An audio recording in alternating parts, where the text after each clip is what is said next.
jahon mulkida paydo ey shohi parizod. Soldi ani ishq boshima kulfati savdo qilg'ilanga faryod. Bilmam ne sıfat odam eding nozli fanida ey ko'zlari shahlo. Qilding meni bir boqish ila husninga shaydo jilva qilib ijod. Qilding meni bir boqish ila husninga shaydo jilva qilib ijod.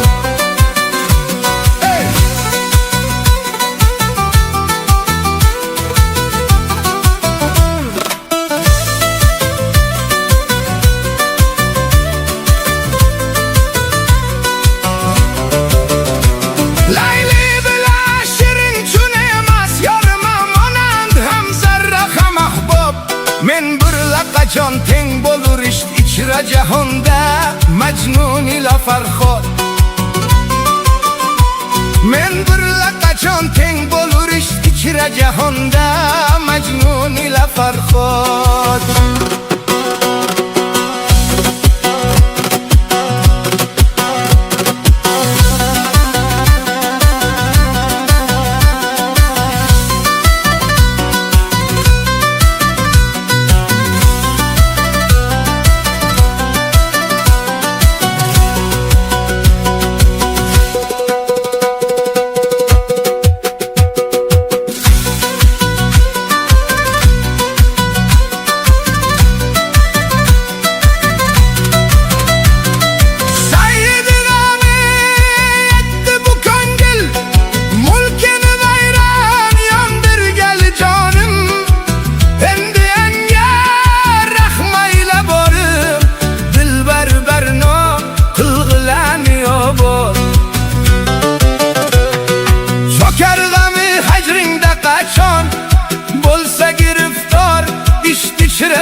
Dardiga ani shahdu labing qildimu davo ey qo'mati shamsho.